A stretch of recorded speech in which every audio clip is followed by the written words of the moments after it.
Assalamualaikum warahmatullahi wabarakatuh. Perkenalkan, nama saya Ogi Nofliandra dengan NIM C0D020036.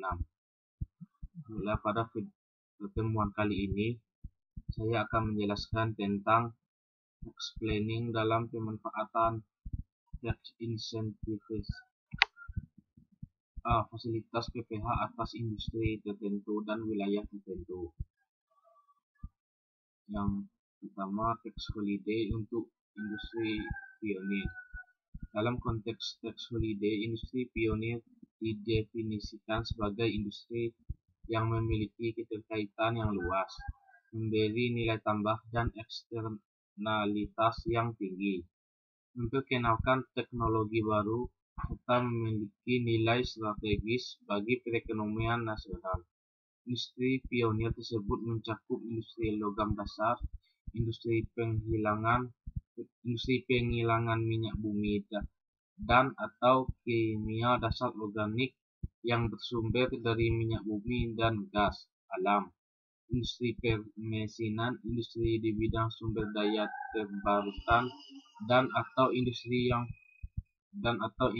peralatan komunikasi. Selanjutnya, tentang fasilitas UMKM. Berdasarkan UU Pajak Penghasilan Nomor 36 Tahun 2008 Pasal 31E, wajib pajak badan dalam negeri dengan peredaran bruto sampai dengan 50 miliar rupiah mendapat fasilitas berupa pengurangan tarif sebesar 50% dari tarif yang dikenakan atas penghasilan kena pajak dari bagian peredaran bruto sampai dengan 4.800.000.000 rupiah. Besarnya bagian peredaran bruto dapat dinaikkan dengan peraturan Menteri Keuangan. Fasilitas pajak penghasilan untuk penanaman modal di bidang-bidang usaha tertentu dan atau di daerah-daerah tertentu. Penanaman modal adalah investasi berupa aktiva tetap berwujud tanah yang digunakan untuk kegiatan utama usaha, baik untuk penanaman modal baru maupun perluasan dari usaha yang telah ada. B. Beragam fasilitas PPN dan bea masuk. Fasilitas PPN.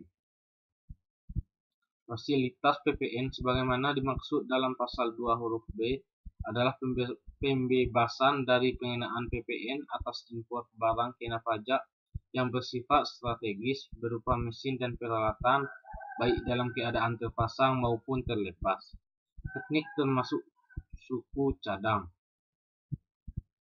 Tidak termasuk suku cadang yang diperlukan oleh pengusaha di bidang pemanfaatan sumber energi terbarukan untuk menghasilkan barang kena pajak. Fasilitas bea masuk.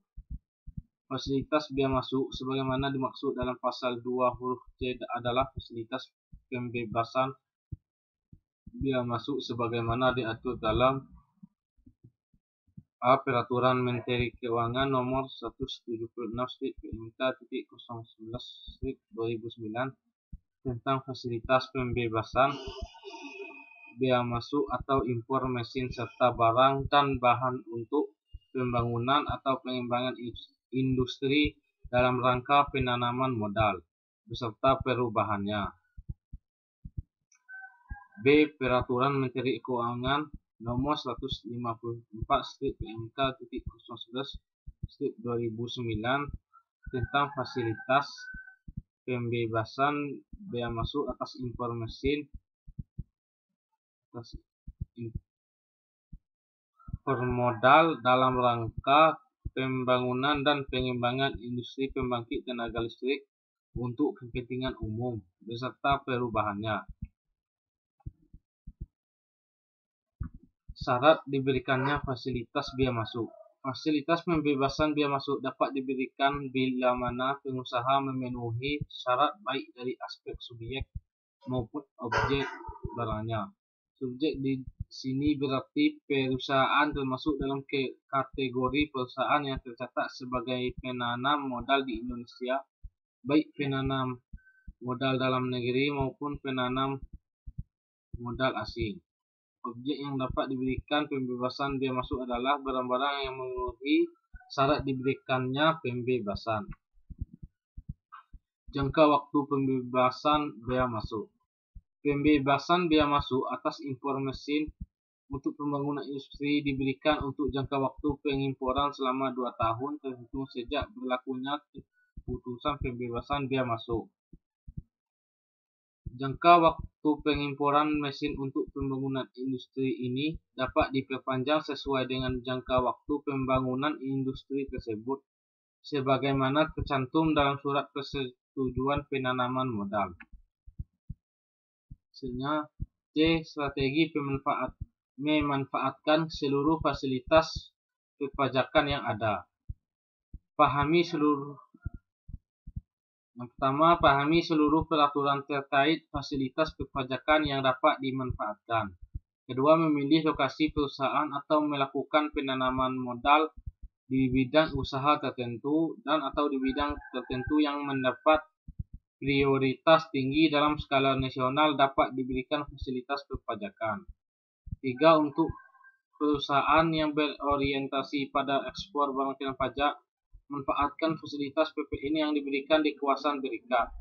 Dalam hal ini, perusahaan harus menjadi pengusaha di kawasan berikat atau PDKB. Dengan demikian, atas ekspor BKP tersebut PPN terutang sebesar 0%, sedangkan PPN masukannya dapat dikreditkan sepenuhnya. Untuk rencana awal yang keempat, untuk rencana awal pendirian perusahaan, sebaiknya memilih jenis industri atau usaha yang bisa mendapatkan fasilitas pembebasan pajak atau insentif pajak. Demikianlah yang dapat saya sampaikan. Lebih dari kurang saya mohon maaf. Assalamualaikum warahmatullahi wabarakatuh.